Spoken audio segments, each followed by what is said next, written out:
মুসলমান ঘরে ছেলে মেয়েরা, তরুণেরা, বাপেরা কতটা দয়ালু আল্লাহ। আল্লাহ আল্লাহ আল্লাহ করুন, দুনিয়া আখিরাত সবটাই পেয়ে যাবে, কেননা তার কুদরতি হাতে সব রয়েছে। আমাকে হুজুরের ঘরে জন্ম তিনি করিয়েছে, আমার উপরে দয়া তিনি দিয়েছে। আপনাকে ইসলামের ঘরে তিনি পাঠিয়েছে, যে আমেরিকার প্রেসিডেন্ট হয়েছে তিনি বানিয়েছে। সব কিছু তিনার কুদরতি হাতে। তাই চাওয়া পাওয়া যা প্রয়োজন রয়েছে তিনাকে বলুন, তিনার কাছে চান, তিনাকে ডাকো, তিনাকে পেয়ার করুন, তিনাকে ভালোবাসো। রাতের অন্ধকারে যখন পৃথিবী ঘুমিয়ে থাকবে, আপনি নিরিবিলি নির্জুম জায়গাতে উজুটা করে চলে যান, মাথাটাও নত করে দিয়ে চোখের কোনা দিয়ে পানি ফেলে দেন। আমার আল্লাহ, আমি এত বড় অন্যায় করেছি। বাপ জানলে ঘর থেকে বার করে দিত, মা জানলে ছেলে বলে কোনোদিন মেনে নিত না, বার করে দিত। স্ত্রী জানলে স্বামী বলে ঘর করতো না, স্বামী জানলে স্ত্রী বলে ডাকতো না, সন্তানরা জানলে বাপ বলে ডাকতো না। আল্লাহ, তুমি তো সবই জানো, তারপরও তুমি আমার পর্দাকে ঢেকে রেখে দিয়েছো। আল্লাহ, আজ আমি অনুতপ্ত হয়েছি, আপনি আমাকে ক্ষমা করে দিন, আপনি আমাকে মাফ করে দিন। এ দুনিয়ার মানুষ রেখে দাও, পৃথিবীর কারো জানার দরকার নেই। আমার আল্লাহ গফুর গফফার, আমার আল্লাহ রহমান ও রহিম, তোমার জীবনের গুনাহকে এইভাবে মাফ করবে যেন কোনো দিনই তুমি কোনো গুনাহ করনি। এ বিষয়ে একটা তাওরাতের আয়াত রয়েছে, এই বিষয়ে একটা ঘোষণা রয়েছে। হযরত মুসা কালিমুল্লাহ হুজুরের পিরিয়ডের কথা। এই সময়তে একটা যুবক ছিল, যে বড় অর্থশালী যুবক ছিল। এলাকায় তার একটা পাওয়ার ছিল, গরম ছিল, অর্থের গরম, পাওয়ারের গরম। এই পাওয়ারের গরমে সে শরাব পান করে ঘুরে বেড়াতো, কেউ তাকে কিছু বলতে পারত না। শুধু শরাব নয়, প্রতিদিন তার বিছানাতে নারী খরিদ করে নিয়ে আসতো। একদিন এক এক ধরনের নারীকে নিয়ে আসতো। একদিন প্রতিদিনের না, বাজার থেকে একটা নারীকে খরিদ করে এনেছে। শরাব পান করে যখন ওই নারীর ঘরে প্রবেশ করেছে, ওই নারী তখন চোখ ভরা পানি নিয়ে কাঁদে, আর আওয়াজটা প্রকাশ হতে লেগেছে। এই যুবকটা তখন বলতে লেগেছে, এ মেয়ে, তোমাকে তো অর্থ দিয়ে খরিদ করেছে, তুমি তো আমার কাছে 60 দিরহাম টাকা নিয়েছ, যার আজকের বাজার মূল্য কম করে 10 থেকে 12 লক্ষ টাকা, বেশি তো কম নয়। তুমি তো খুশি মনে এসেছ। ওই নারীটা বলেছিল, যুবক, আমি খুশি মনে আসিনি, আমার মা অসুস্থ, বাবা নাই, তার ট্রিটমেন্টের জন্য কোনো অর্থ নাই। আমি নাচারে বাজারে উঠেছিলাম, কোনোদিন অন্যায় করিনি, কোনোদিন পাপ করিনি। আজ যখন পাপের দিকে যায়, যত কাছে আসছি, আল্লাহর ভয় আমার দিল কাঁপতে লেগেছে। এই কথাটা যখনই বলেছে, ওই যুবকটার মধ্যে একটা ধাক্কা লেগে গেল। আরে, এত গরিব হওয়ার পরও আল্লাহকে কত স্মরণ রেখেছে, এত অসহায় হওয়ার পরও আল্লাহকে কত ভয় করেছে। জীবনে কোনোদিন তো অন্যায় করেনি, আজ জীবনে প্রথমবার করতে এসেছে, তাও মজবুরিতে পড়ে, তাও আল্লাহর ভয়ে থরথর করে কাঁপতেছে। আল্লাহ আমাকে ধন দৌলত দিয়েছে, আল্লাহ আমাকে রূপ যৌবন দিয়েছে, আল্লাহ আমাকে যুবক করেছে, তাকত করেছে, আল্লাহ আমাকে পুরুষত্ব দিয়েছে, আল্লাহ আমাকে অর্থশালী দিয়েছে। আমার তো উচিত আরো বেশি বেশি, এর থেকে আল্লাহকে বেশি ডাকা, বেশি ভয় করা। আমি করতে পারলাম না, হায় আমার জিন্দগিটা বরবাদ হয়ে গেল। এই বলে আফসোস করে ওই যুবককে পিছন দিক থেকে বলেছিল, বোন বোন বলে ডাক দিয়েছিল। যাও, তুমি চিন্তা করো না, ওই 60 দিরহাম নিয়ে তুমি ঘরে চলে যাও, তবে যাবার আগে একটা দোয়া করে যাও, বোন, আল্লাহ যেন আমাকে ক্ষমা করে দেয়। তুমি সাক্ষী থেকে যাও, বোন, আজ থেকে আমি তওবা করলাম, জীবনে কোনোদিন আর নোংরা কাজ করব না, আর শরাবটা পান করব না। কিন্তু তুমি দোয়া করো, আল্লাহ যেন ক্ষমা করে দেয়। ওই মদখর ওই যুবকটা ঘুমিয়ে পড়ল। পরের দিন সকালে এলাকার সমস্ত মানুষ যখন এই ঘরের সামনে দিয়ে যায়, সবাই দেখতে লেগেছে, ওর দরজায় লেখা আছে, তওবাকারীকে আল্লাহ পছন্দ করে। আল্লাহর বন্ধুর জানাজাতে সবাই শরীক হয়ে যায়। আল্লাহ কত ভালোবাসে আল্লাহ। আরে তিনার মতো দয়ালু দুনিয়ায় আর কেউ নাই, আখিরাতেও আমাদের আর কেউ নাই। তিনি একমাত্র রহমান রহিম। তিনি আমাদেরকে কতটা ভালোবাসে, কতটা পেয়ার করেছেন, কতটা মোহাব্বত করেছেন। আল্লাহ যদি আমাকে দুটো পা না দিত, আমি আব্বাস সিদ্দিকী হেঁটে হেঁটে আসতে পারতাম না। গাড়ি থেকে আমাকে কোলে করে নিয়ে আসতে হতো বা হুইল চেয়ারে নিয়ে আসতে হতো। লোক আমাকে কতজন টনটিটকিরি দিত, দেখ দেখ খোড়া খুজুর এসছে পা নাই, কিন্তু আল্লাহ দয়া করেছে পা দুখানা দিয়েছে, আল্লাহ দয়া করেছে হাত দুখানা দিয়েছে, আল্লাহ দয়া করেছে চোখ দুটো দিয়েছে, আল্লাহ দয়া করেছে জবানে কথা বলতে দিয়েছে। তাই তো আপনাদের করে শোনাতে পাচ্ছি, আসো কোরআন শোনো, আসো নবীর বাণী শোনো, আসো আমার আল্লাহর কথা শোনো। যদি জবানে কথা না বলতে পারতাম, কেউ আমাকে দাও তো করতো না, আমি আল্লাহর কথা শোনাতে পারতাম না। ভেবে আপনারাও দেখেন, আল্লাহ যদি আপনাকে জবানে কথা না দিত, মাকে মা বলে ডাকতে পারতেন না, স্ত্রীর সঙ্গে কথা বলতে পারতেন না, স্বামীর সঙ্গে কথা বলতে পারতেন না, সন্তানের সঙ্গে কথা বলতে পারতেন না। অথচ এই জবানে আমরা সপ্তাহ সপ্তাহ, মাসকে মাস, বছর কেটে যায়, অনেকে জীবনে কোনোদিন কোরআনটা খুলে পড়েনি। অথচ আল্লাহ কথা দিয়েছে, এ আমার বান্দা বান্দিরে, দুনিয়ার প্রয়োজনের কাজ মিটাবি, জবানে কথা বলবে, কিন্তু আবার তোরা আমি আল্লাহ আমার কোরআনটাও পড়তে থাকবি। এজন্যই তো আল্লাহ কথা দিয়েছে, তোরা আমাকে ডাকবি, আল্লাহ একবার ডাকবি, আমি 10 বার সারা দেবো। জোরে বলুন সুবহানাল্লাহ। এজন্যই তো দিয়েছে।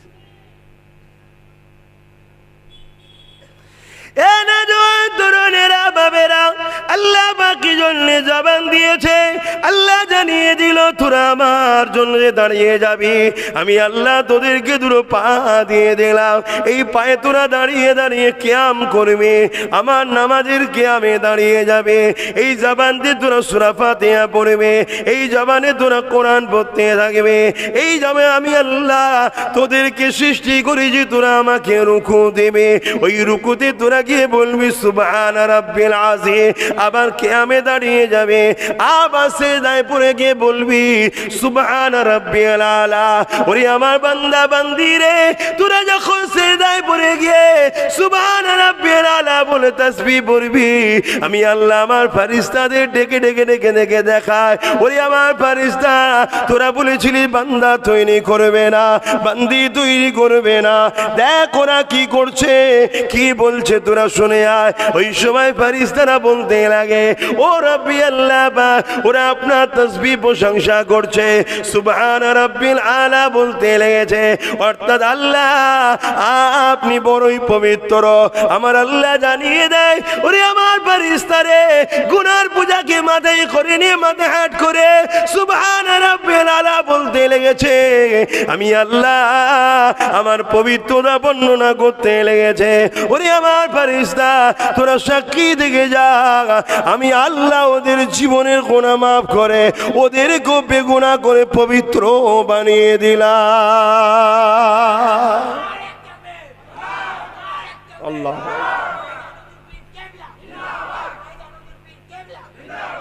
আল্লাহ কত সুযোগ দিয়েছে দেখুন। গুনার বোঝা মাথায় করলে সেজদায় পড়ব, আল্লাহ কি আমাদের সেজদার ভুকা নাকি? এ সেজদা করলে আমার মাকাম বাড়বে না। আল্লাহ নিজের বিষয়ে তিনি জানিয়ে দিয়েছে, আল্লাহুস সামাদ, তিনি কারও মুখাপেক্ষী নয়। সূরা ইখলাস পড়েন, কুল হু আল্লাহু আহাদ। মক্কার মুশরিকরা যখন জিজ্ঞেস করেছিল যে মুহাম্মদ সাল্লাল্লাহু আলাইহি ওয়াসাল্লাম আল্লাহ কি, আল্লাহ নিজে বলতে পারতেন হু আল্লাহু আহাদ, আল্লাহ তিনি যিনি এক। আল্লাহ তা বলেন, আল্লাহ বলছেন হাবিব আপনি বলেন কুল হু আল্লাহু আহাদ, আপনি বলুন যে আল্লাহ তিনি যিনি এক। অর্থাৎ আল্লাহকে মানতে গেলেও আল্লাহ পছন্দ করছে নবীর জবান থেকে আমাকে লোক মানুক। জোরে বলুন সুবহানাল্লাহ। এটা হলো নবীর মাকাম। তারপরেই বলছেন আল্লাহুস সামাদ, আল্লাহ তিনি যিনি কারো মুখাফেক্ষি নয়। লাম ইয়ালিদ ওয়া লাম ইউলাদ, তিনি কারো থেকে সৃষ্টি নয়, তার থেকেও কেউ সৃষ্টি নয়। অর্থাৎ তিনি বাপ মা তিনার নাই, আর তিনার সন্তান স্ত্রীও নাই। ওয়ালাম ইয়াকুল্লাহু কুফুয়ান আহাদ, তিনি এক অদ্বিতীয়, তিনার সমকক্ষ কেউ নাই। তিনি হলেন আল্লাহ। তা আল্লাহ হতে গেলে, প্রভু হতে গেলে, মালিক হতে গেলে, সৃষ্টিকর্তা হতে গেলে এই সংজ্ঞাটা মিলতে হবে। এই সংজ্ঞা কারোর সঙ্গে মেলে না। কিছু কিছু মানুষ এক সময় ধারণা বাপ আদম, তিনার তো বাপ মা নাই, কিন্তু বাপ আদমের স্ত্রী সন্তান আছে, তাহলে আল্লাহ হতে পারল না। বাদ হযরত ঈসা রুহুল্লাহ, তিনার আব্বা নাই কিন্তু আম্মা চলছে, এবং তিনিও বিবাহিত করেছেন। কথা তেনার আম্মা নাই এবং তিনার আব্বা নাই, কিন্তু মা আছে। তিনি সন্তান একজন দুনিয়া এসেছে মায়ের গর্ভ থেকে। আল্লাহ তিনি বলছেন আমি কারো মুখাপেক্ষী নয়। তাহলে আমরা সেজদা করলে আল্লাহ খুশি হয়ে মাফ করে, এটা তার দয়া, এটা তার আমাদের উপরে ভালোবাসা। আমাদেরকে তিনি এত ভালোবাসেন, পিয়ার করেন। কিন্তু আমরা এমনভাবে ঘুরি, এমনভাবে জিন্দেগি কাটায়। আমার কথাও বলছি, আমরা বলতে আমি পড়ছি তো নাকি, আমরা যেন মনে হয় যে আমাদের আল্লাহ আমাদের ছাড়া হয়তো আগাতে পারবেন না। নাউজুবিল্লাহ। আসুন তওবা করুন, ফিরে আসুন, কেন আল্লাহ তওবাকারীকে বড় পছন্দ করে। মুসলমান ঘরে ছেলে মেয়েরা, তরুণেরা, বাপেরা, এ নবী বাকে প্রেমিকেরা, আল্লাহ নবী জানিয়ে দিলে যখন কোনো মানুষ নিজের অন্যায়ের কথা খেয়াল করে, নিজের ভুলের কথা খেয়াল করে, নিজের অন্যায়ের কৃতিকর্মের কথা খেয়াল করে আল্লাহ দরবারে তওবাটা করে না, আমার আল্লাহ বড় খুশি হয়ে যায়, ওর তওবাকে কবুল করে ওর গুনাহটাকে মাফ করে দেয়। এ যুবকেরা, তরুণেরা, বাপেরা, আল্লাহ নবী জানিয়ে দিলেন যেমন মায়ের পেট থেকে বাইর হলে কোনো গুনাহ থাকে না, ওই রকম বেগুনাহ বানিয়ে দেয়। আল্লাহ নবী আরও জানিয়ে দিলে ধরুন একটা মানুষ গান শুনেছে বা সিনেমা দেখেছে বা শরাব পান করেছে বা জেনা করেছে বা কোনো বড় অন্যায় কাজ করে ফেলেছে, সে এখন অনুতপ্ত হয়ে আল্লাহ পাকের কাছে তওবাটা করে নিয়েছে। ও রব্বি আল্লাহ, আমি তওবা করতে লেগেছি, আর এই কাজ কোনোদিন করব না। দিল থেকে বলতে হবে, কাউকে শোনাবারও প্রয়োজন নেই, কেন আল্লাহ অন্তরের খবর জানে। আপনার দিল থেকে যিনি অনুশোচনা অনুতপ্ত হয়ে যে আল্লাহ পাককে বলে দেন আল্লাহ আমি এই কাজ আর কখনো করব না, কিন্তু দেখা যায় 1 মাস 2 মাস পরে আবার শরাব পান করে ফেলেছে বা আবার সেই অন্যায় কাজটা করে ফেলেছে।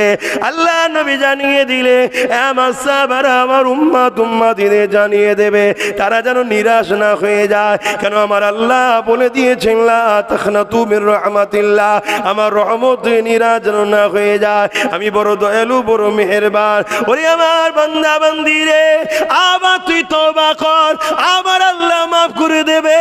আবার অন্যায় করেছি, আবার তওবা কর, আল্লাহ আবার মাফ করে দেবে। এমন ভাবে যতবারই ভুল করে ফেলবি, তওবা করতে দেরি করবি না, তওবাটা করেলে এত শুধু কথা শুধু নয়, যেমন একটা কোনো জিনিস যদি ভেঙে যায়, ওই ভেঙে গেলে জোড়া লাগলে সেখানে একটা চিহ্ন বোঝা যায়, কিন্তু আমার আল্লাহ জানিয়ে দিল তোরা তওবা বারবার ভেঙে ফেলার পরও যদি আবার তওবা করিস, আমি তোদের গুনাহকে মাফ করতেই থাকবো, মাফ করতেই থাকবো, কিন্তু তোদের এই ভাঙার কোনো চিহ্ন থাকবে না। আমি আল্লাহ দুনিয়া থেকে তোদেরকে বেগুনাহ করেই উঠিয়ে নেব। এ যুবকেরা, তরুণেরা, আল্লাহ তওবাকারীকে বড় পছন্দ করে, আল্লাহ তওবাকারীকে বড় পিয়ার করে। এ বিষয়ে একটা কথা আপনাদের সবার জানা আছে, আবার একবার স্মরণ করে দিই। কেন আজ আমরা আল্লাহ থেকে দূরে সরে গেলাম, অথচ আমার নিঃশ্বাসটা এখনো বেরোচ্ছে, এটা আল্লাহর দয়া। আমি নিঃশ্বাসটা টানতে পারছি, এটা আল্লাহর দয়া। দুনিয়ায় কেউ যদি 1 প্লেট ভাত খাওয়ায় বা 1 কেজি আলু চাল দেয় বা একদিন যদি কোনো হেল্প করে, তার জন্য আমরা কত কিছু করতে পারলাম। আর আমার আল্লাহ আল্লাহ জিন্দেগি দিল, জান দিল, জীবন দিল, অর্থ দিল, বাপ মা দিল, স্ত্রী দিল, সন্তান দিল, এখনো বাঁচিয়ে রেখেছে, সে আল্লাহর জন্য কি করলাম এটা ভাবাটাই হলো আমাদের কাজ। ও শুধু শুনলে হবে না, আবু বকর সিদ্দিকও শুনেছে, ওমর ফারুকও শুনেছে, আবার আবু জিল উতবা সাইবারও শুনেছে। ইনারা আওয়াজ শুনে ভেবেছে পরিবর্তনের রাস্তা খুলে গেছে, ওনারা আওয়াজ শুনেছে ভাবেনে পরিবর্তন হয়নি। এ যুবকেরা, তরুণেরা, হযরত ফারুক আজমের সময় হুজুর আমার ঘোষণা করে দিলেন, যদি কেউ শরাব পান করে তাকে বেতের আঘাত দেওয়া হবে, তাকে শাস্তি দেওয়া হবে। এই ঘোষণাটা হয়ে গেছে। এমন সময় একজন যুবক ছেলে বড় নেশা করে, একদিন ভুল ক্রমে রাস্তা দিয়ে যেতে ছিল, সে নেশার করে নেশা করতে করতে যাচ্ছিল। আর হযরত ওমর ফারুক কোনো একটা কারণে রাস্তা দিয়ে আসতেছিলেন, হুজুরের সঙ্গে সামনাসামনি মোকাবেলা হয়ে সামনাসামনি দেখা হয়ে যায়। এই যখনই দেখা হয়ে যায়, ওই যুবকটা ভয় খেয়ে গিয়ে মদের শরাবের বোতলটাকে পিছনে করে নেয়। আজ আমার রেহাই নেই, মার হবে, শাস্তি হবে, ভয় খেয়ে গেছে। আর হুজুরও যাচ্ছিলেন অন্য কাজে, ওর চাং মং দেখে, ওর পিছনে হাত করা দেখে হুজুর এসে ওর সামনেতেই দাঁড়িয়েছে। তুমি কি নুকাচ্ছ বাবা? আর এই যে নুকিয়েছে, এর মধ্যেই কানেকশন শুরু হয়ে গেছে আল্লাহর সাথে। এর মধ্যেই আল্লাহর সঙ্গে কানেকশন শুরু করে দিয়েছে যে আল্লাহ, ওমরের আযাব থেকে, ওমরের মার থেকে, ওমরের শাস্তি থেকে আমাকে আপনি বাঁচান। আমি কথা দিচ্ছি, তওবা করছি, আর জীবনে শরাব পান করবো না। মুখেও বলেন, দিলের কানেকশন হচ্ছে, কেন আল্লাহ দিলের খবর জানে। এইদিকে ওমর ফারুক ওকে জিজ্ঞেস করছে, এ বাবা তুমি কি পান করছো বলো, কি নুকাচ্ছ পিছনে? ছেলেটার মুখ দিয়ে বেরিয়ে গেছে, আমি দুধ পান করছি। ভাই দুধ পান করছে? জি। শরাব পান করছে, মুখ দিয়ে বাহির হয়ে গেছে। দেখি মুসলমান ঘরে ছেলে মেয়েরা, তরুণেরা, বাপেরা কতটা দয়ালু আল্লাহ। আল্লাহ আল্লাহ আল্লাহ করুন, দুনিয়া আখিরাত সবটাই পেয়ে যাবে, কেননা তার কুদরতিয়াতেই সব রয়েছে। আমাকে হুজুরের ঘরে জন্ম তিনি করিয়েছেন, আমার উপরে দয়া তিনি দিয়েছেন, আপনাকে ইসলামের ঘরে তিনি পাঠিয়েছে, যে আমেরিকার প্রেসিডেন্ট হয়েছে তিনি বানিয়েছে, সব কিছু তিনার কুদরতিয়াতে। তাই চাওয়া পাওয়া যা প্রয়োজন রয়েছে তিনাকে বলুন, তিনার কাছে চান, তিনাকে ডাকুন, তিনাকে পেয়ার করুন, তিনাকে ভালোবাসো। রাতের অন্ধকারে যখন পৃথিবী ঘুমিয়ে থাকবে, আপনি নিরিবিলি নির্জুম জায়গাতে উজুটা করে চলে যান, মাথাটাও নত করে দিয়ে চোখের কোনা দিয়ে পানি ফেলে দেন। আমার আল্লাহ, আমি এত বড় অন্যায় করেছি, বাপ জানলে ঘর থেকে বার করে দিত, মা জানলে ছেলে বলে কোনোদিন মেনে নিত না, বার করে দিত, স্ত্রী জানলে স্বামী বলে ঘর করতো না, স্বামী জানলে স্ত্রী বলে ডাকতো না, সন্তানরা জানলে বাপ বলে ডাকতো না। আল্লাহ তুমি তো সবই জানো, তারপরও তুমি আমার পর্দাকে ঢেকে রেখে দিয়েছো। আল্লাহ আজ আমি অনুতপ্ত হয়েছি, আপনি আমাকে ক্ষমা করে দিন, আপনি আমাকে মাফ করে দিন। এ দুনিয়ার মানুষ রেখে দাও, পৃথিবীর কারো জানার দরকার নেই। আমার আল্লাহ গফুর ও গফফার, আমার আল্লাহ রহমান ও রহিম, তোমার জীবনের গুনাহকে এইভাবে মাফ করবে যেন কোনো দিনই তুমি কোনো গুনাহ করনি। এ বিষয়ে একটা তাওরাতের আয়াত রয়েছে, এই বিষয়ে একটা ঘোষণা রয়েছে। হযরত মুসা কালিমুল্লাহ হুজুরের পিরিয়ডের কথা। এই সময়তে একটা যুবক ছিল, যে বড় অর্থশালী যুবক ছিল, এলাকায় তার একটা পাওয়ার ছিল, গরম ছিল, অর্থের গরম, পাওয়ারের গরম। এই পাওয়ারের গরমে সে শরাব পান করে ঘুরে বেড়াতো, কেউ তাকে কিছু বলতে পারত না। শুধু শরাব নয়, প্রতিদিন তার বিছানাতে নারী খরিদ করে নিয়ে আসতো, এক একদিন এক এক ধরনের নারীকে নিয়ে আসতো। একদিন প্রতিদিনের না বাজার থেকে একটা নারীকে খরিদ করে এনেছে। শরাব পান করে যখন ওই নারীর ঘরে প্রবেশ করেছে, ওই নারী তখন চোখ ভরা পানি নিয়ে কাঁদে আর আওয়াজটা প্রকাশ হতে লেগেছে। এই যুবকটা তখন বলতে লেগেছে, এ মেয়ে, তোমাকে তো অর্থ দিয়ে খরিদ করেছি, তুমি তো আমার কাছে 60 দিরহাম টাকা নিয়েছ, যার আজকের বাজার মূল্য কম করে 10 থেকে 12 লক্ষ টাকা, বেশি তো কম নয়। তুমি তো খুশি মনে এসেছ।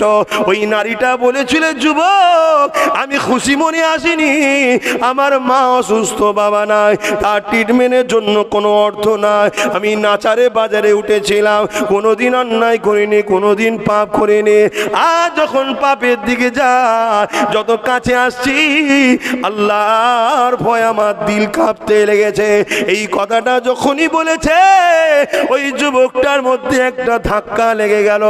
আরে এত গরিব হওয়ার পরও আল্লাহকে কত স্মরণ রেখেছে, এত অসহায় হওয়ার পরও আল্লাহকে কত ভয় করেছে। জীবনে কোনোদিন তো অন্যায় করেনি, আজ জীবনে প্রথমবার করতে এসেছে, তাও মজবুরিতে পড়ে, তাও আল্লাহর ভয়ে থরথর করে কাঁপতেছে। আল্লাহ আমাকে ধন দৌলত দিয়েছে, আল্লাহ আমাকে রূপ যৌবন দিয়েছে, আল্লাহ আমাকে যুবক করেছে, তাকত করেছে, আল্লাহ আমাকে পুরুষত্ব দিয়েছে, আল্লাহ আমাকে অর্থশালী দিয়েছে। আমার তো উচিত আরো বেশি বেশি, এর থেকে আল্লাহকে বেশি ডাকা, বেশি ভয় করা। আমি করতে পারলাম না, হায় আমার জিন্দগিটা বরবাদ হয়ে গেল। এই বলে আফসোস করে গিয়ে ওই যুবককে পিছন দিক থেকে বলেছিল, বোন বোন বলে ডাক দিয়েছিল। যাও, তুমি চিন্তা করো না, ওই 60 দিরহাম নিয়ে তুমি ঘরে চলে যাও, তবে যাবার আগে একটা দোয়া করে যাও, বোন, আল্লাহ যেন আমাকে ক্ষমা করে দেয়। তুমি সাক্ষী থেকে যাও, বোন, আজ থেকে আমি তওবা করলাম, জীবনে কোনোদিন আর নোংরা কাজ করব না, আর শরাবটা পান করব না। কিন্তু তুমি দোয়া করো, আল্লাহ যেন ক্ষমা করে দেয়। ওই মদখর ওই যুবকটা ঘুমিয়ে পড়ল। পরের দিন সকালে এলাকার সমস্ত মানুষ যখন এই ঘরের সামনে দিয়ে যায়, সবাই দেখতে লেগেছে, ওর দরজায় লেখা আছে, তওবাকারীকে আল্লাহ পছন্দ করে। আল্লাহর বন্ধুর জানাজাতে সবাই শরীক হয়ে যায়। আল্লাহ আল্লাহর হুকুম, ওই রাতেই যুবকটা ইন্তেকাল করেছে, কিন্তু তার দরজায় গায়েবী ভাবে লেখা হয়ে গেছে যে তওবাকারীকে আল্লাহ ভালোবাসে, আল্লাহকে বন্ধু বলে মেনে নিয়েছে। চিন্তা করুন কত বড় পাপী কি, কিন্তু তওবা করেছে আর ওর পাপ নাই। পাপ যখন নাই, তাকে নাক ছিটকানো আমাদের অধিকার নাই। তাহলে আমাদের জিন্দেগিতে ভুল হয়েছে কম বেশি, আপনাদের সবার থেকে বেশি ভুল আমার আছে, আমি স্বীকার করছি। কিন্তু আল্লাহর রহমতের কাছে আমার পাপটা ছোট, তা আমি কেন তেনার কাছে ক্ষমা চাইব না? আমাদের যুবকদের এইটাই হচ্ছে সব থেকে বড় ভুল, যে ক্ষমা চাওয়া দরকার। ঠিক আছে, আমি হালকা বয়সে যাত্রা ফাংশনে চলে গেছি, আজ গ্রামে একটা মাহফিল হচ্ছে, যাই গিয়ে বসি, শহীদান হুজুরদের রুটা খুশি হবে, তার আগে একটা তওবা হবে, দোয়া চাওয়া হবে। আজকে মাহফিলে বসে আমি একটু তওবা করে নিই, আল্লাহ যা ভুল হয়ে গেছে আর করবো না। আল্লাহ, হতে পারে তো ভালো সহবতে বসে আলোচনার মাধ্যম দিয়ে, বা এখানে অনেক নামাজি মুসল্লি আছে, কারো একটা হাত যদি আল্লাহ কবুল করে নেয়, তার ওসিলায় আমাদেরও তো রাস্তা আল্লাহ খুলে দিতে পারে, এ বিশ্বাস তো করা দরকার। কিন্তু দুঃখের বিষয়, আমার কওমের বেশ কিছু যুবক আছে, সবাই নয়, বেশ কিছু যুবক আছে, তারা কোরআনের মাহফিলে যেতে চায় না, শরিয়তের মাহফিলে যেতে চায় না। যদিও বা আসে, ফুচকার দোকান, চায়ের দোকান, ইদি কুদি আড্ডা দিয়ে হই হই করে চলে গেল, জিন্দেগিটা শেষ। কতদিন আর বাঁচবে? অনেকে বলে, আরে যেদিন কিয়ামত হবে সেদিন দেখা যাবে কোন, এখন তো একটু মজা করে লি। হ্যাঁ হ্যাঁ হ্যাঁ, কিয়ামত কি জিনিস। হ্যাঁ, আল্লাহ নবী বলছেন, চুলের থেকেও সরু, হীরের থেকেও ধার একটা পুল আছে, পুল সিরাত বলা হয়, ওই পুলটা পার করে তোমায় জান্নাত যেতে হবে। চোখের সামনে বাপ যাচ্ছিল, কেটে পড়ে গেল, চোখের সামনে মা যাচ্ছিল কেটে পড়ে গেল, চোখের সামনে ভাই যাচ্ছিল কেটে পড়ে গেল, চোখের সামনে বোন যাচ্ছে কেটে পড়ে গেল। ওখানে পার হওয়াটা অত সহজ ব্যাপার নয়। আল্লাহর রহমত ছাড়া কেউ পার হতে পারে? এগুলো একটু ভয় করতে হবে আমাদের ভাইরা। আসুন বুঝুন, আমার নবী কত কষ্ট করেছে এই দিনের জন্য। আজকে সেই দিনকে তো আমরা মানতে পারছি না, উপরন্ত যারা দিনকে মিটাচ্ছে তাদের সঙ্গে বন্ধুত্ব করে তাদেরকে সহযোগিতাও অনেকে করে বেড়াচ্ছি আমরা। আর সমাজে একদল মানুষের প্রভু হতে চাইছে, যেমন ফেরাউন ছিল, নমরুদ ছিল।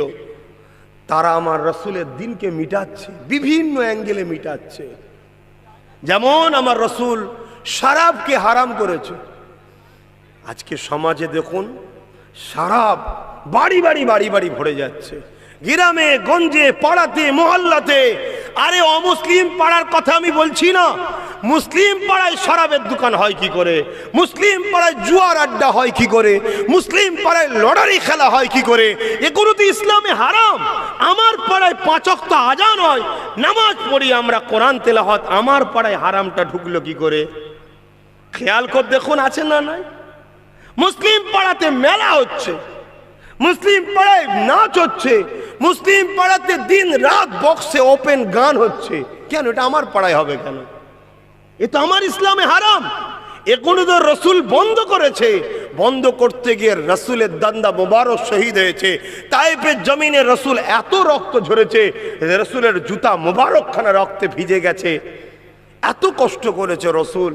আমরা তো সেই রসুলের দিনকে মানতে পারছি না। ধরুন হালকা বয়সে গান শুনে এসেছি, কিন্তু পাড়ায় গানটা কেন করলাম? হালকা বয়সে সিনেমাটা ধরুন দেখে এসেছি, কিন্তু পাড়ায় সিনেমা হল খুলে ফেললাম কেন? হালকা বয়সে কখনো পার্টিতে গিয়ে বন্ধুর সঙ্গে সারা পান করে ফেলেছি, উচিত নয়। এরপরও ধরুন হয়ে গেছে, আল্লাহ মাফ করুক। কিন্তু দুঃখের বিষয় আমরা মদের দোকানও দেওয়া শুরু করে দিয়েছি। মুসলিম পাড়াতে হচ্ছে। বলুন আমি কি ভুল বলছি? হচ্ছে, অহরহ হচ্ছে, চতুর্দিকে চেয়ে দেখেন। অথচ আল্লাহ নবী যেদিন ঘোষণা দিল শরাব হারাম, হযরতে আনাস রাদিয়াল্লাহু তাআলা আন বলেন, আমি তখন ছোট ছিলাম। অনেক হোটেলে দেখবেন ছোট ছোট বাচ্চারা কাজ করে না, খাবার বয়ে দেয়, পানি বয়ে দেয়, কোল্ড ড্রিঙ্কস বয়ে দেয়। তা আমি তখন পিয়ালা, সন্ধ্যের সময় পিয়ালা করে মদ ভরে ভরে টেবিলে টেবিলে দিচ্ছি। তখন মদ হারাম হয়নি। হঠাৎ করে একজন ঘোষণা দিল যে রাসূল মদকে হারাম করেছে। আমি আনাস পিয়ালাটা নিয়ে যাচ্ছিলাম একজনকে দেব বলে, অটোমেটিক আমার হাত থেকে পিয়ালাটা পড়ে গেল, ফেটে গেল। জোরে বলুন সুবহানাল্লাহ। শুধু আমি নয়, কেউ হাতে নিয়েছে খাবে, কেউ মুখে নিয়েছে, কেউ এক ঢোক লেলিয়েছে গালে। শুধু বলেছে রসুল হারাম করেছে, যার গালে আছে সে বার করে দিয়েছে, আঙুল দিয়ে বমি করে দিয়েছে, যার হাতে ছিল ফেলে দিয়েছে। কেন? নবী যখন নিষেধ করেছে। আর আমরা 1000 বার বোঝাচ্ছি যে যুবক, রসুল নামাজ পড়তে বলেছে, নামাজ কাজা করতে নিষেধ করেছে। আমরা বলি একদিক দিয়ে, যাই আর একদিক দিয়ে। অথচ বলি আমরা রসুলকে ভালোবাসি। দেখুন, আপনারা যদি দূরে সরে যান, আমারও কোনো অসুবিধে নাই, আমার আল্লাহরও কোনো অসুবিধে নাই। সমস্যা আমাদের হবে, আমার আল্লাহর কোনো অসুবিধে নাই, সমস্যা আমাদের হবে। আমরা যদি আল্লাহর পক্ষে থাকি, আল্লাহ সাহায্য করবে। মুসলমান ঘরে ছেলে মেয়েরা, তরুণেরা, বাপেরা, অথচ আল্লাহ কোরআনের মধ্যে জানিয়ে দিলেন, লাকাদ কানা লাকুম ফি রাসূলিল্লাহি উসওয়াতুন হাসানা। এ দুনিয়ার মানুষেরা, তোমাদের জন্য আমি আমার রসুলকে মডেল করে পাঠিয়েছি। নামাজ পড়বে রসুল দেখো, রোজা রাখবে রসুল দেখো, হজ করবে রসুল দেখো, দান খায়রাত করবে রসুল দেখো, সংসার করবে রসুল দেখো। তোমাদের অর্থনীতি, রাজনীতি, স্বরাষ্ট্রনীতি, সব নীতি এডুকেশন নীতি, পারিবারিক জীবনের নীতি, সব নীতিটা রসুলকে দেখে করতে হবে। কারণ আল্লাহ আমার রসুলকে আমাদের জন্য উসওয়াতুন হাসানা, হাসানুল মানে হচ্ছে উসওয়াতুন হাসানা, উসওয়াতুন মানে হচ্ছে মডেল, হাসান মানে হচ্ছে ভালো, সব থেকে উত্তম ভালো মডেল আল্লাহ আমার রসুলকে করেছে। সেই নবী পাককে জীবনের প্রতিটা সেকেন্ডে সেকেন্ডে রাখতে হবে। আমরা রসুলকে ছেড়ে দিয়ে আজ দুনিয়া জমিনে আমরা কত লাঞ্ছিত অপমানিত হতে লেগেছে। অথচ ইতিহাস খুলে দেখে নাও, আজ থেকে 100-150 বছর আগে এই পৃথিবীর জমিনে যারা আজকে আমাদেরকে লুটছে, যারা আমাদেরকে মারছে, আমাদের বেটিদেরকে বেউজ্জতি করছে, আমাদের মা বোনেদের ইজ্জত আবরুকে লুটে নিচ্ছে, আমাদেরকে গোলাম বানিয়ে দিচ্ছে, এই পৃথিবীর জমিনে তারা 1 থেকে 150 বছর আগে আমাদের দরজার করে এসে দাঁড়িয়ে থাকতো, ইজাজত না পেলে ভেতরে প্রবেশ করতে পারতো না। গল্প বলছি না, হাকিকাতটা বলছে। আজ এই 150 বছরে কি হয়ে গেল আমাদের, যে গোলাম তো গোলাম।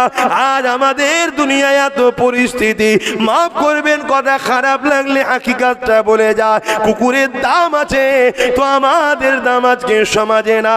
আপনি কলিকাতায় চলে যান, হাতিবাগানে 15 লক্ষ 16 লক্ষ 20 লক্ষ করে এক একটা কুকুরের দাম।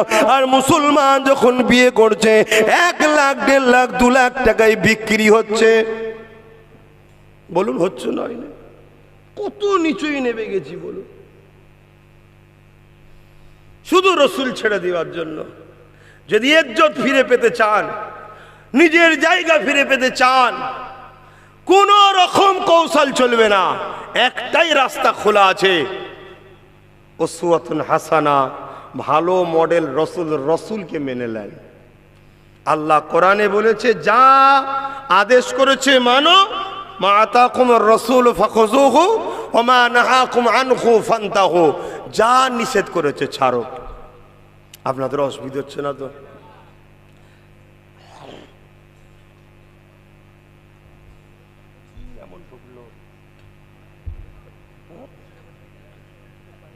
না, দরুদ শরীফ আল্লাহুম্মা সাল্লি আলা সাইয়্যিদিনা মাওলানা মুহাম্মদ ওয়া আলা আলিহি।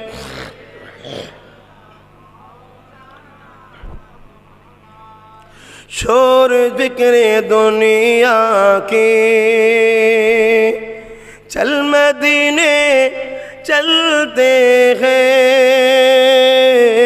शोर फ़िक्र दुनिया के, शोर फ़िक्र दुनिया के चल मदीने चलते हैं, मुस्तफ़ा गुलामों के, मुस्तफ़ा गुलामों के किस्मत बदलते हैं, शोर फ़िक्र दुनिया के चल मदीने चलते हैं,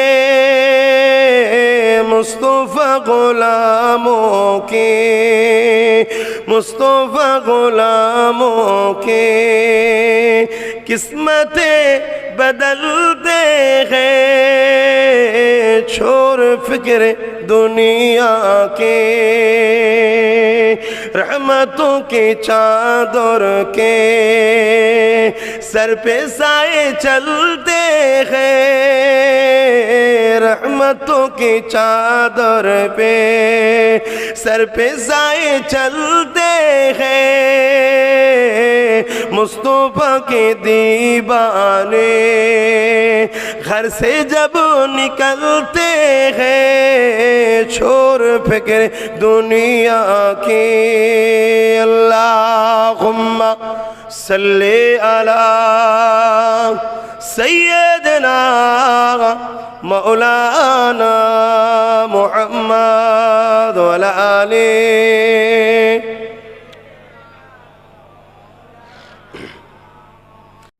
आहा, रसूलকে মডেল করেন, নবীকে ফলো করেন। যদি পরিবর্তন হতে চান, যদি লাইফকে দুনিয়া ও আখিরাতে শান্তি দিতে চান, রসুল ফিরে আসুন। আল্লাহ আমার নবীকে আমাদের জন্য মডেল করেছে। তকদিরটাকে রসুল চমকে দেবে, পাল্টে দেবে, এতটা ক্ষমতা আল্লাহ রসুলকে দিয়েছে। জোরে বলুন সুবহানাল্লাহ। ক্ষমতার মালিককে আল্লাহ, রসুলকে দিয়েছে, আমাদেরকে দেয়নি। কেন দেয়নি? রসুল আল্লাহর দোস্ত, তিনি নবী, আল্লাহর প্রিয়, তাই তিনাকে দিয়েছে এবং তিনাকে মডেল বানিয়েছে। আমাকে মডেল বানায়নি, তিনাকে বানিয়েছে, তিনাকে ধরতে হবে। আল্লাহ নবী একদিন হাত তুললেন, ও রব্বি আল্লাহ পাক, আপনি মক্কাতে যা রহমত দেন তার থেকে দুগুণা বেশি রহমত আমার মদিনাতে দেন। আল্লাহ নবী মদিনাকে এত ভালোবাসতে, আল্লাহ নবী মদিনাকে এত পেয়ার করতে, হযরতে আনাস থেকে রয়াত রয়েছে এবং হযরতে আবু হুরায়রা থেকেও রয়াত রয়েছে। এই হাদিসটা বুখারী শরীফেও পাবে, মুসলিম শরীফেও পাবে, মুত্তাফাকুন আলাইহি হাদিস। আল্লাহ নবী জানিয়ে দিলেন, এ বিশ্বে মানুষ রেখে দাও, আমার মদিনার উপরে কেউ যদি হামলা করার প্ল্যান করে, আমার পছন্দের শহর মদিনার উপরে কেউ যদি হামলা করার ষড়যন্ত্র করে, নাটক করে, প্ল্যান তৈরি করে, হামলা কিন্তু করেনি, নিয়ত করেছে হামলা করব, এই অবস্থায় যদি সে তওবা ছাড়া মারা যায়, আল্লাহ পাক তাকে জাহান্নামে এইভাবে গলাবে যেমন সীসা আগুনে দিলে গলে যায়। আমার শহরের উপরে যে হামলা করার প্ল্যান নেবে, হামলা করেনি, শুধু প্ল্যান করেছে, আল্লাহ তাকেও এইভাবে আগুনে দিয়ে গলাবে। কেন? এটা আমার পছন্দের শহর। তাহলে নবীর পছন্দের শহরের উপরে হামলা করলে প্ল্যান, হামলা করেনি, প্ল্যান করলে যদি শাস্তি হয়, তাহলে নবীর সুন্নাত এই টুপিকে নিয়ে যারা ইফতার পার্টিতে নাটক তৈরি করছে তাদেরকে আল্লাহ কি করবে একটু ভাবা দরকার আছে না নাই? খারাপ লাগলো? আমার কাছে রসুলের থেকে কেউ বড় আছে নাকি ভাই? অনেকে বলে যে হুজুর আপনি কি বলছেন, ভালো ভালো লোক বসে আছে, তুমি যদি ভালো লোকের ধর্ম মানো তাহলে ঠিক আছে, আর যদি আমেনার লালের ধর্ম মানো ইসলাম, তাহলে বাপ তোমাকে আমার কথা মানতে হবে। কেন? আমার দাদা হুজুর পীর কেবলার ওসিয়াত নামা বেশি দূর নয়, কালকে যদি ঘরে না থাকে দরবারে যাবেন, আমার বাড়ি তো পাওয়া যায়, দরবারে সব জায়গায় পাওয়া যায়। দাদা হুজুর ওসিয়াত নামার মধ্যে লিখেছে, দাড়ি, টুপি, জুব্বা, পাগড়ি তুচ্ছ তাচ্ছিল্য করলে কাফের হয়ে যাবে। কে লিখছে? জবানার মুজাদ্দেদ। কারো ক্ষমতা নেই কথাটার বিরোধী করার, মুজাদ্দেদকে মানতে হবে, রসুলের হুকুম। দাড়ি, টুপি, জুব্বা, পাগড়ি কেউ যদি তুচ্ছ তাচ্ছিল্য করে কাফের হয়ে যাবে। এখানে যাদের যাদের মাথায় টুপি নেই এরা কেউ কাফেরও নয় আর গুনাহগারও নয়। টুপি না পড়লে গোনা হয় এটা বাজে কথা, টুপি না পড়লে গোনা হয় না। টুপি পড়লে সুন্নাতের সওয়াবটা পাওয়া যায়, না পড়লে গোনা হয় না। কথা কিছু বুঝছেন না, বোঝেন না? কিন্তু টুপি নিয়ে কেউ যদি নাটক করে, টুপি নিয়ে কেউ যদি ড্রামা তৈরি করে, রাসূলের সুন্নাতকে একটা মুমিনা মুসলিম নারীর মাথায় পরানো চলবে না। সেখানে অর্ধেক উলঙ্গ শরীর দেখা যাচ্ছে, তার মাথায় নবীর টুপি পরাই কিভাবে? সেখানে আমার কম বসে আছে, এগুলো ইসলামের ক্ষতি না ক্ষতি নয়? কি গো কথা বলুন, এর প্রতিবাদের দরকার আছে না নাই? তবেই তো নবীর প্রেম, তবেই তো নবীর প্রেম। প্রেম কাকে বলে? প্রেম কাকে বলে? খাতমে নবুয়তের বিরোধী করেছিল মুসাইলামাতুল কাজ্জাব। হযরত আবু বকর সিদ্দিক তখন খলিফাতুল মুসলিমিন ছিলেন। খাতমে নবুয়তের বিরোধী করে মুসাইলামাতুল কাজ্জাব নিজেকে নবী দাবি করেছিল। সিদ্দিক আকবর মদিনার নববী শরীফের মেম্বারে দাঁড়িয়ে গেল, সাহাবারা সব কাতার দিয়ে জামাতে নামাজ পড়ছে। নামাজ বাদ সিদ্দিক আকবর মেম্বারে দাঁড়িয়ে গিয়ে বলছে, এ নবী সাহাবারা, আমাদের জান প্রিয় না রাসূল প্রিয়? সাহাবাদের ঘরে আবু বকর সিদ্দিক এই কথা বলতে দেরি সাহাবাদের চোখ দিয়ে পানি ঝরতে লেগেছে। সবাই এক কথাই বলে উঠেছে, লব্বাইকা ইয়া রাসূলুল্লাহ, হুজুর আমাদের জান আপনার জীবনের কদমে কুরবান হয়ে যাক, আমাদের কাছে জান আগে নয়, আপনি আগে। সিদ্দিক আকবর বলেছিলেন, মুসাইলামাতুল কাজ্জাব নামে একজন জাহান্নামী রাসূলের খাতমে নবুয়তের বিরোধী করছে, সে নিজেকে নবী দাবি করেছে, তার বিরুদ্ধে সংগ্রাম করতে হবে। 10,000 যুবক তরুণ সাহাবাদের বুকে টাটকা খুন ঝরিয়ে মুসাইলামাতুল কাজ্জাবের 70,000 সৈন্যের বিরুদ্ধে লড়াই করে খাতমে নবুয়তকে জিন্দা করেছিল। জোরে বলুন সুবহানাল্লাহ, আর জোরে বলুন সুবহানাল্লাহ। সুবহানাল্লাহ। আজকে সেই নবীর টুপিকে অপমান করা হবে, সেই নবীর দিনকে অপমান করা হবে, সেই নবীর মসজিদ মাদ্রাসাকে যারা শেষ করতে চাইছে তাদের চক্রান্তের শিকার হব। এ মুসলমান, আল্লাহ কোরআনে বলছে তোমরা আমাকে রসুলকে ছেড়ে যাকে প্রাধান্য দেবে তার হাতে আমি আল্লাহ তোমাদেরকে শেষ করব। সময় থাকতে থাকতে পরিবর্তন হন, সময় থাকতে থাকতে পরিবর্তন হন। মনে রাখবেন, রসুল তার মদিনাকে এত ভালোবাসে, হামলা করেন, ছক করেছে তাকে জাহান। বুখারী মুসলিমের হাদিস বলছি, বাপের গল্প বলছি না, বাপের কথা বলছি না, আমার রসুলুল্লাহর কওল বলছি। রসুলের কওলটা ওহী, কোরআনটা ওহী। একটা ওহী মাতলু, একটা ওহী গায়র মাতলু। একটা ফেরেশতা মাধ্যমে ডাইরেক্ট এসেছে, আর একটা নবীকে বলার হুকুম দেওয়া হয়েছে, নবী বলেছে। কথা বুঝতে পেরেছেন? তাহলে আজকে কি হচ্ছে সমাজে? সেই নবী মদিনাকে কত ভালোবাসেন, মদিনার উপরে হামলা করা ছক করলে আল্লাহ রসুল বলছে তাকে জাহান্নামে এইভাবে আল্লাহ গলাবে, যেমন সীসা আগুনে দিলে গলে যায়। সুদূরে যাও, টুপি মাথায় দিওনি, সওয়াব পাচ্ছ না। কিন্তু টুপির যে নাটক করবে আর তার সাথে বন্ধু করবে, তোমাকে জবাব আল্লাহকে দিতে হবে। মনে রেখে দেবে, দুনিয়া চিরস্থায়ী নয়, যেতে হবে একদিন আখিরাত। আল্লাহ নবী মদিনাকে এত ভালোবাসে, আল্লাহ নবী বারবার মদিনার জন্য দোয়া চায়। আল্লাহ নবী তাই বলেছিলেন, এ দুনিয়া মানুষ রেখে দাও, আমি নবী প্রথমে কিয়ামতের দিনে আমার আহাল পরিবারের জন্য শাফাআত করব। প্রথমে শাফাআত করবে কাদের? নবীর আহাল পরিবার। বলুন তো ভাই, নবীর আহাল পরিবার, খাতুনে জান্নাত, মওলা আলী, হাসান হোসাইন, এনাদের কথা রসুল বলছে নাকি? কিয়ামত পর্যন্ত যত নবীর খানদানে আসবে, সে সিদ্দিকী হোক, ফারুকি হোক, আব্বাসী হোক, এসব নবীর বংশ কোরাইশ। ওই যে শুয়ে আছে একটা নসিমপুর না কি বলে, মুল্লা সিমলে, হজরতে আব্দুল দাইয়ান ফারুকি রহমতুল্লাহ আলাইহি শুয়ে আছে। উনি হচ্ছেন দাদা হুজুরের খলিফা, কিন্তু ওমর ফারুক হুজুরের খুনের ছেলে, সেই বংশে ধারায় চলে এসছে।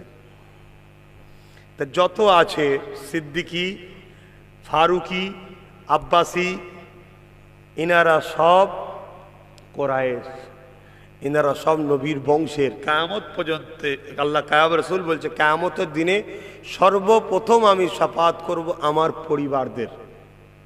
আলহামদুলিল্লাহ, সেই বংশে আল্লাহ একটা সদস্য করেছে। আল্লাহ যেন নবীর শাফাআত নসিবে মিলাই, আপনাদেরও যেন মিলাই। বলুন আল্লাহুম্মা আমিন।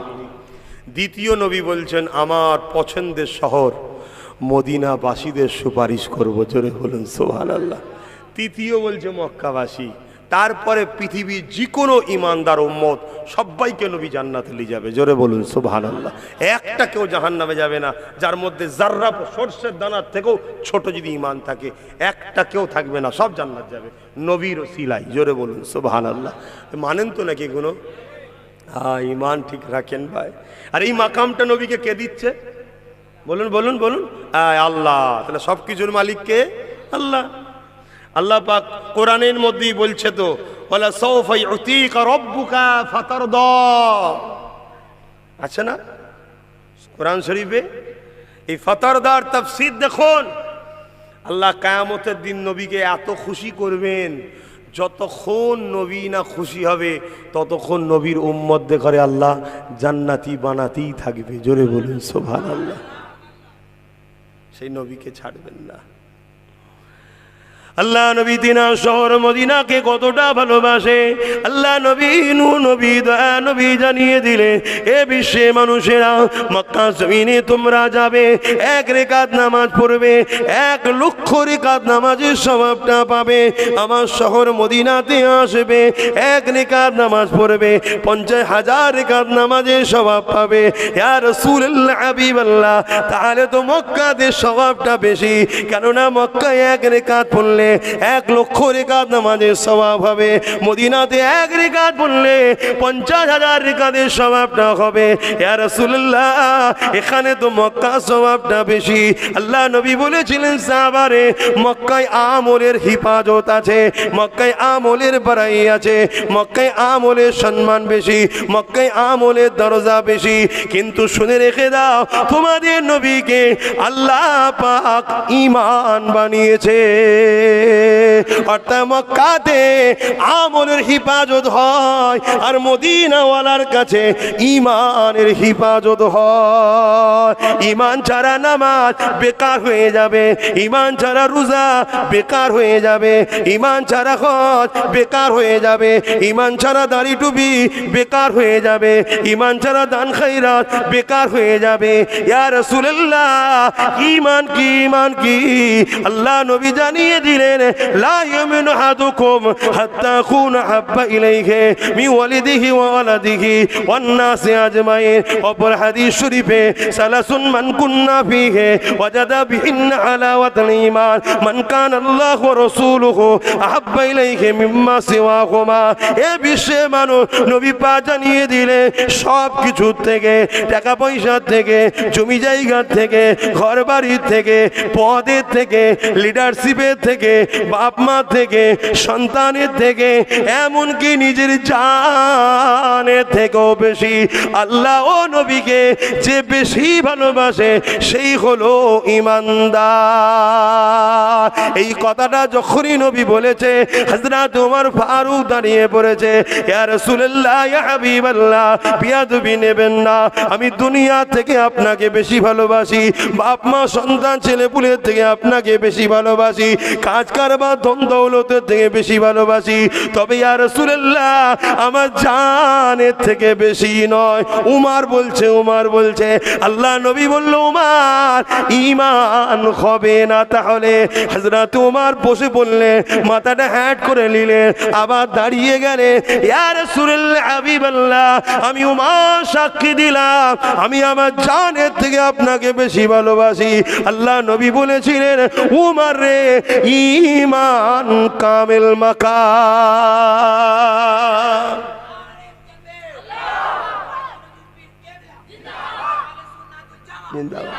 হযরত উমর ফারুককে রাসূল বলছে, আমি তো গুনাহগারের কে? অতএব রাসূলকে ভালোবাসবেন, নবীকে আদব করবেন, নবীর দ্বীনের ক্ষতি করে ফেলবেন না। নামাজ কাজা নিজের ক্ষতি, দ্বীনের ক্ষতি নয়। রোজা কাজা নিজের ক্ষতি, ইসলামের ক্ষতি নয়। দাড়ি চেয়েছেন নিজের ক্ষতি, ইসলামের নয়। গান শুনেছেন নিজের ক্ষতি, ইসলামের নয়। কিন্তু নবী মদকে বন্ধ করেছে, আপনি মদ যারা প্রতিষ্ঠিত করছে তাদেরকে সাপোর্ট করছেন, এটা দ্বীনকে মিটাচ্ছেন। নবী সুদ বন্ধ করেছে, আপনি সুদের ব্যবসা শুরু করেছেন, দ্বীনকে মিটাচ্ছেন। আল্লাহ নবী নারীদের অধিকার দিয়েছে, আপনি নারীদেরকে শোষণের জন্য শুধু উপযুক্ত মনে করেছেন। যারা নারী দেহ লুটছে তাদেরকে সাপোর্ট করছেন, আল্লাহ দ্বীনকে, নবীর দ্বীনের বিরোধী চলে যাচ্ছেন। মনে রাখবেন, কোরআন বলছে, কুনতুম খায়রা উম্মাতিন উখরিজাত লিন-নাস তা'মুরুনা বিল মা'রুফ ওয়া তানহাউনা আনিল মুনকার।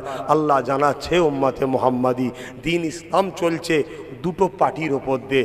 ট্রেন দেখেছেন, ট্রেন দুটো পার্টির ওপর দিয়ে যায়, ইসলামটাও দুটো পার্টির ওপর দিয়ে যাচ্ছে। একটা হলো ন্যায়ের পক্ষে থাকার পার্টি, আর একটা হলো অন্যায়ের বিরোধী করার পার্টি। একটা পার্টিতে যেমন ট্রেন চলে না, দ্বীন ইসলামও কখনো একটা পার্টিতে থাকবে না। তাই আপনাকে ন্যায়ের পক্ষে থাকতে হবে, অন্যায়ের বিরোধী করতে হবে, এর নাম ইসলাম। ইসলামে দুটো জিনিস আছে, একটা আল্লাহর হক আর একটা হলো বান্দার হক। জুলুমকে কখনো ইসলাম মাফ করেনি। তাই জালিমের সঙ্গে থাকবেন না, জালিমকে সহযোগিতা করবেন না, জুলুম করবেন না। বিশেষ করে এতিম, অসহায়, বিধবা, গরিবদের ঘরে ভালোবাসবেন, তাদেরকে প্যার করবেন। আল্লাহ নবী বলেছেন, যে এতিমের মাথায় হাত বুলোয় সে যেন আমি রাসূলুল্লাহ আমার মাথায় হাত বুলোলো। জোরে বলুন সুবহানাল্লাহ। কেন আমি নবী এতিম ছিলাম, তাই তোমরা এতিমকে কষ্ট দিও না।